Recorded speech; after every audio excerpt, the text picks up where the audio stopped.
Well, hello and welcome to yet another movie ranking video.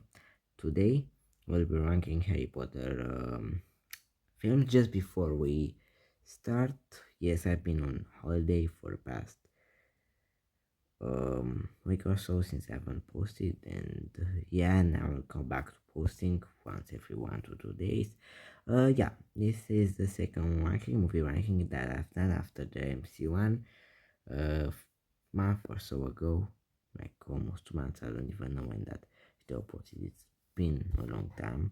So this movie will focus on and only on the actual Harry Potter films. The Fantastic Beasts films will be dealt with in a probably separate ranking if I ever get one. Though I'd rather make, let's say, ranking on more rankings on more popular films because that prequel so far trilogy hasn't then really worked that much. So let's start with Harry Potter and the Sorcerer's Stone or Philosopher's Stone, depends from what part of the world are you from. This is a classic and it deserves an S tier.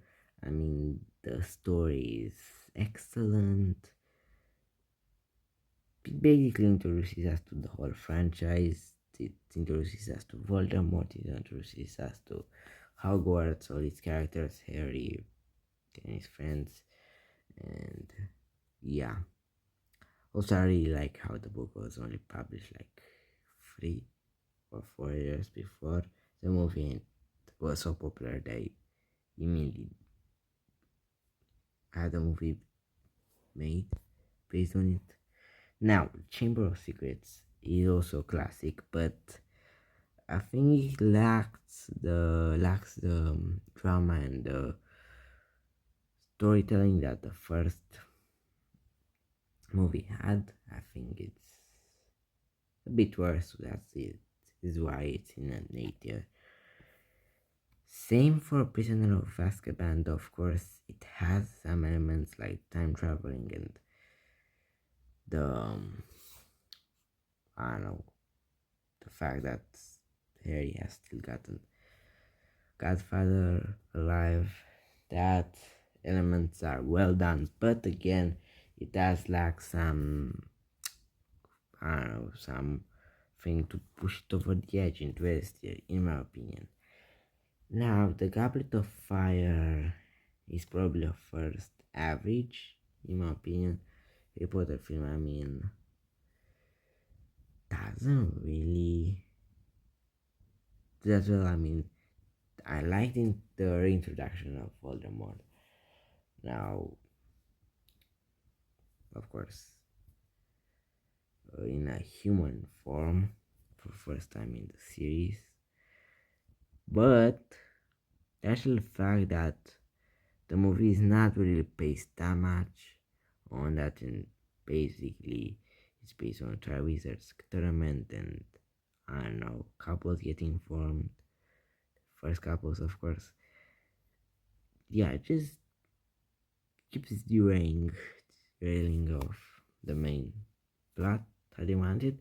Of course, I like the entire franchise's idea of having Voldemort as a main villain, like they did with Thanos in the MCU's first saga. Now, they do derail of the story of the books a bit in Order of the Phoenix, Half-Our Prince, and that two Deathly Hallows films. But I'll say the fact that they have some very interesting elements in them.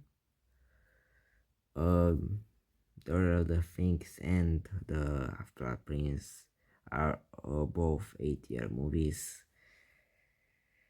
For Order of the Phoenix, I like the drama with Sirius's Black Death and the whole story of Voldemort is back and people need to accept it. The Half-Blood Prince, I like the fact that they killed off main character like Dumbledore, and the fact that I mean that's the dramatize that it does, the story has. Deathly Hallows, however, has the ha, first up the idea of splitting the book into two parts so that you know two films that they can expand much more than they would have done with one film. Let's say it might have been 3 hours and a half, still a little bit too short. The first Deathly Hallows film, I really like the fact that they do not stay that much in Hogwarts. I mean, barely see it, and they're on the run. I like the camping part. I mean, I like the dramatism, and just looks good. And then, of course, the final battle in part two.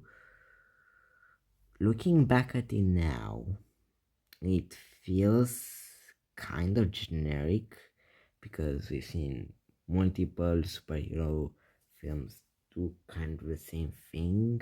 I have to mention the fact that it came first before the Avengers were released, the MCU film, and of course Justice League, for example, though that is a smaller film, more I don't know, more boxed in, but still I like the idea of Final Battle when the main character is believed dead and then comes back to life and just and Faraday is a Horcrux. Just adds to the whole dramatism and compared to some of the even though it doesn't stick that much to the story of the book, the fact that compared to the first few movies it does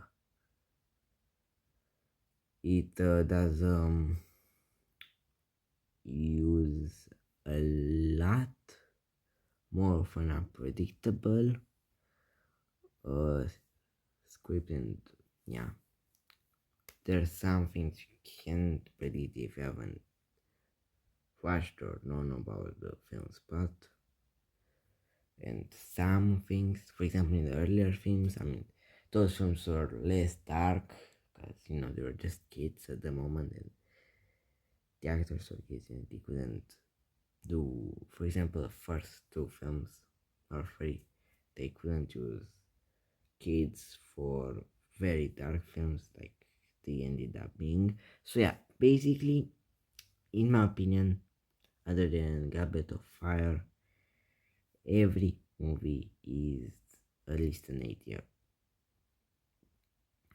Still, of course, Fantastic Beasts is probably a disappointment, and I will probably rank those movies to there later on. I don't know, in a few weeks' time, for example. Thank you for watching, like and subscribe, and goodbye.